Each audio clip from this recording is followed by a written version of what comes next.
Good morning বন্ধুরা, কেমন আছো তোমরা সবাই? আশা করছি সবাই খুব ভালো আছো, আমিও ভালো আছি। তো আজকে মর্নিংটা আমি রান্নাঘর থেকেই শুরু করলাম। সকালে উঠলাম, ছেলেকে রেডি করলাম, ছেলে স্কুলে চলে গেল। তারপরে আমি আমার বাকি কাজ সেরে সোজা চলে এলাম রান্নাঘরে। তো এই যে দেখো, এখন মাছের ঝোল করছি, ওইদিকে তরকারিটা কষছি, আর এদিকে মাছগুলো ভেজে নিচ্ছি।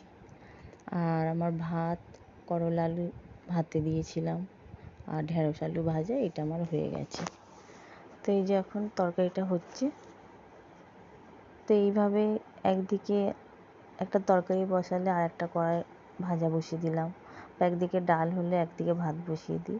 দুটো পদ একসাথেই হয়ে যায়, তাড়াতাড়ি হয়ে যায়, আর সময়ের মধ্যেই হয়ে যায়। তো এই যে আজকে তরকারিটা খুব রিচ করছি না বন্ধুরা, হালকা পাতলাই করছি। মাছের ঝোল, পটল আলু, তারপরে পেঁপে ঝিঙে দিয়ে পাতলা করে জিরে আদা আর কাঁচা লঙ্কা দিয়ে করছি। আজ আর গুঁড়ো মশলা দিচ্ছি না, এখন হালকা পাতলাই ঝোলটা করছি তোমাদের দাদার জন্য। তো এই ঝোলটা খেতেও খুব ভালো লাগে, টেস্টও হয়। তো যাই হোক, এদিকে তরকারিটা হচ্ছে, এদিকে মাছ আমার ভাজা হয়ে এসেছে। তারপরে তো রান্না বান্না হয়ে যাওয়ার পর দাদার টিফিনটা রেডি করব। তারপরে আমার ঘরের কাজ আছে, ঘর পোছা, কাপড় কাচা, স্নান, তারপরে যাব ছেলেকে আনতে। তো তোমাদের এক ঝলক দেখিয়ে দিলাম কী কী হয়েছে। তো এই যে এদিকে রান্নাবান্না সমস্ত কাজ হয়ে গেছে, শুধু রান্না হয়ে যাওয়ার পর রান্নাঘর পরিষ্কার করব, তারপরে যাব স্নান কাচা করতে। তো চলো, এদিকে রান্নাবান্না কমপ্লিট হয়ে গেল। তোমাদের দাদার টিফিনটা আমি রেডি করে দিলাম, দাদা যাবে অফিস। আমার এদিকে খাবার দাবারও হয়ে গেছে, আমিও তারপরে যাব ছেলেকে আনতে। তো এই যে আমাদের তরকারিটা এই কড়াতেই থাকলো। সকালের দিকে খুব তাড়াহুড়ো থাকে, তো আর ভিডিওটা করি, ভিডিও করতে গিয়েও অনেকটা সময় চলে যায়, এই জন্য না এখন করে একটু দেরিও হয়ে যায়, বাড়ি থেকে বেরাতে। তো যাই হোক, হয়ে যায়, অসুবিধা হয় না। চান কাচাটা করি, শোকাতে দেওয়ার সময় থাকে না, এসে ওই কাজটা করে নিই। তারপরে পুজো দিই, ছেলেকে খাই, আমরা খাই, পরিষ্কার করি, তারপরে গিয়ে সেই দুটোর সময় বন্ধু রেস্ট নিই।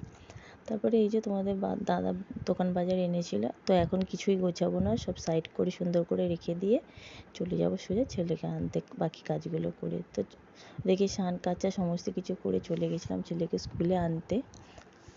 আর জামা কাপড়গুলো দিইনি, বললাম এসে দেবো শোকাতে, ওই ড্রেসগুলো দেবো।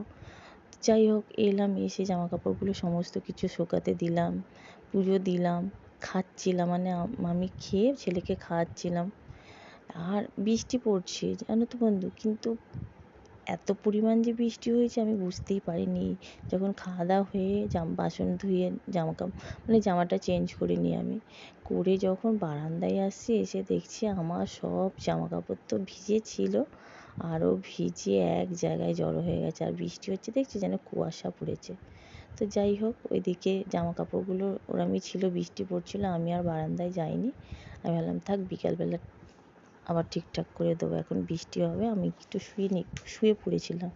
আবার এটা বিকালবেলার দিকে দেখা হচ্ছে, তবে আকাশের অবস্থা ভালো না, নিম্নচাপ আমার এই যে বিকেলের চাটা এখন খাচ্ছি, এবার ছেলেকে পড়তে বসাবো, তারপরে দেবো সন্ধ্যে। তো ওকে পড়তে বসিয়ে দিয়ে চা খেলাম, দেখলে বিছানাটা গুছিয়ে নিয়ে ওই ছেলে এখন পড়ছে, আর আমি এদিকে দিয়ে দিচ্ছি সন্ধ্যে। তারপরে ওকে নিয়ে কী কী পড়া হলো সেগুলো ধরবো, তারপরে তো ওর ম্যাম আসবে, পড়া ধরনের। তারপরে ওর ম্যাম এসেছিলো, আমি এদিকে আমার মাসকাবাড়ির দোকান বাজারগুলো ওইগুলো গুছিয়ে নিয়েছিলাম। আমি এইগুলো বলি তোমাদের, আমি ওইগুলো সকালের দিকে একদম কিচ্ছু করি না, এক্সট্রা কাজগুলো আমি বিকেলবেলা বা সন্ধ্যেবেলা বসে বসে আমি গুছিয়ে নিই বা করি।